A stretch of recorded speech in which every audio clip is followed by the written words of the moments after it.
What's going on, YouTube? It's your boy Duran, and I'm here to talk more Celtics basketball. And it feels good to be back. Feel good to talk about this Celtics team.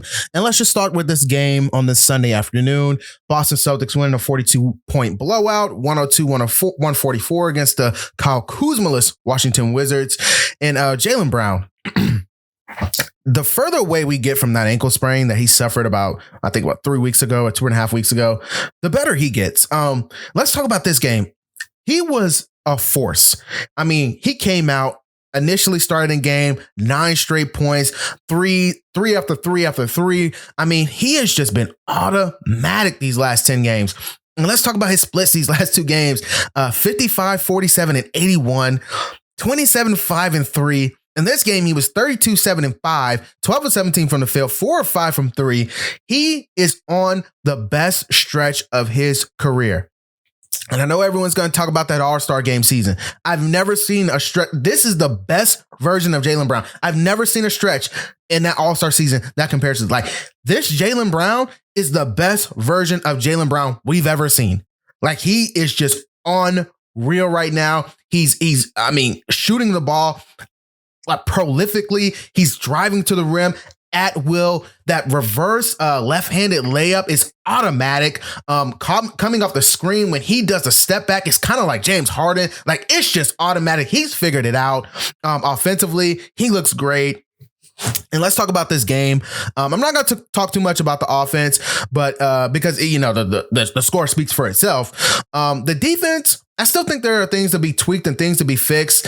Obviously there are things that they're kind of lacking because Rob isn't there, but there are small things that isn't because of Rob Williams' absence that I feel like they have to fix. Obviously communication, still late on some closeouts, still not much communication on when to switch. And I just don't get where this is coming from, where this drop off is coming from.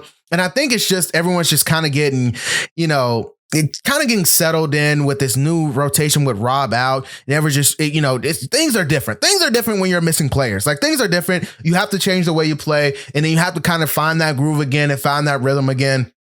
And I didn't really think about that when Rob went down, of how they had to readjust. And I think they had a lot to go into that Miami game, because honestly, I felt like they played down in talent. I didn't think Miami did anything impressive in that game that I was like, okay, well, Miami really made a statement here. No, Miami just kind of played their game, and I think they just kind of hung around. And I think the Celtics, whenever they wanted to be in the game, stayed in the game. Like, there was no Miami just running away, dominating us. But, give credit to Miami. They executed and won the game.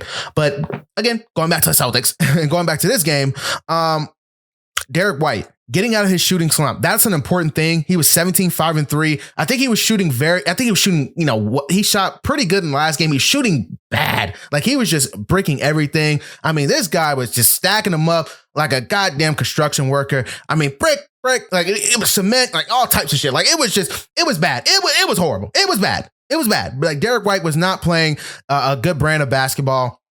Taking ill-advised shots, by the way. He was trying to force his way out of this, but he started to come back to himself. He started to kind of come back to his mean to as a good player. He's shooting the ball well, and you're gonna need that. You're gonna need him playing well going into the playoffs. Also with Grant Williams, just stacking them up. Co-construction workers, like they got hired at the same time. Guys are just stacking bricks up at the same time. Grant Williams was going through a slump, and those two guys were kind of going through the slump at the same time. Grant Williams 16-3, 4 or 5 from 3 in this game. He had another good shooting game last game also. So both of those players are starting to come out of their shooting slumps, starting to play a little bit better going into the playoffs. Peyton Pritchard, 14 points, 4 of 7 for 3. If you get this production coming off your bench, you're going to go very far in the playoffs. I will tell you this. You will go very far. What did I say? 17, 5, and 3 for Derek White, 16-3 for Grant Williams, 14 points for Peyton Pritchard, 4 of 7 from 3. Like, when you're getting that production coming off your bench, you're going to go very far.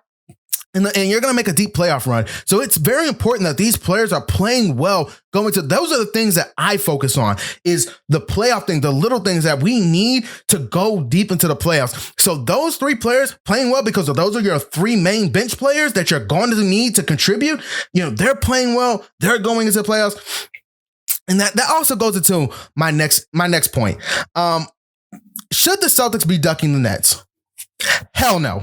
No. The Boston Celtics should not be ducking Nets. They shouldn't be thinking about any other team but themselves.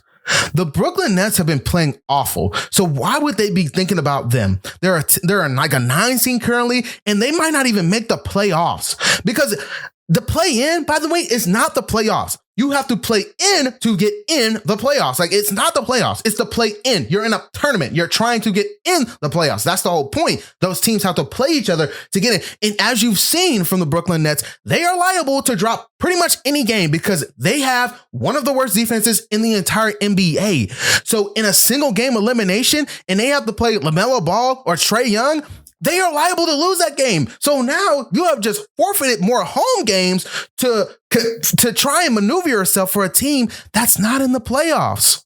So no, Boston should not be thinking about the Nets. They shouldn't be trying to duck or dodge them or purposely lose games down here in the stretch. You want to win your games. Play your best brand of basketball going into the playoffs. Play like you want to be the best version of yourselves because we've got a ton of stuff to figure out. Like Boston has got to figure out these rotations. They've got to figure out themselves defensively without Rob Williams. They've got to get prepared. This small stretch, guys, this is to get prepared for the first round.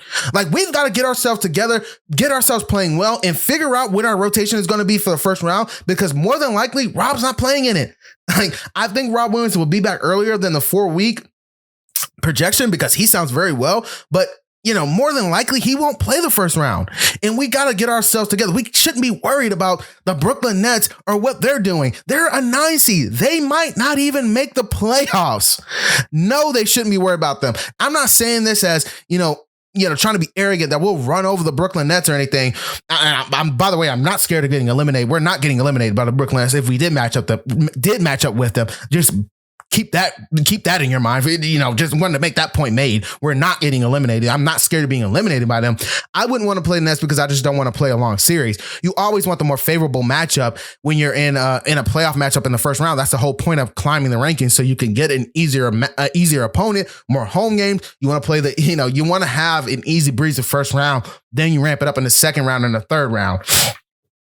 But as far as my preferred matchups going in the first round, Cleveland or Toronto, those are the two teams I'm looking at. I don't know why the hell Toronto fans feel so confident. It's probably about that bullshit story from Bond Tips.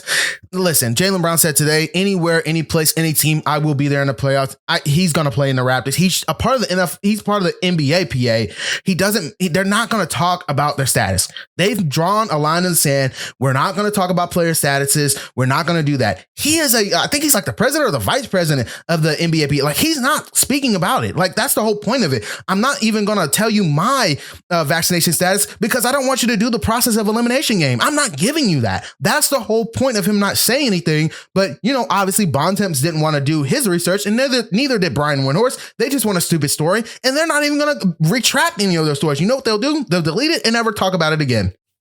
Whatever. But those are the two teams I want to play. Raps, because obviously I just don't think they're that good. I don't think their talent level matches ours. Cleveland, kind of the same thing, but more or less because they're not experienced. And I think they're just not that good without Jared Allen. I don't know if he's playing yet or if is he playing? I just don't want to tell me, like, when is he coming back? Is he playing now?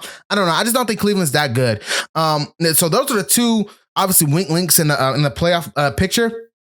I'm fine with playing either of those teams, but more than any of all of what I've said, health is most important. And I think coming up on this last back-to-back, they should rest Jason Tatum for the Chicago game because he was a game-time decision coming into this game, by the way.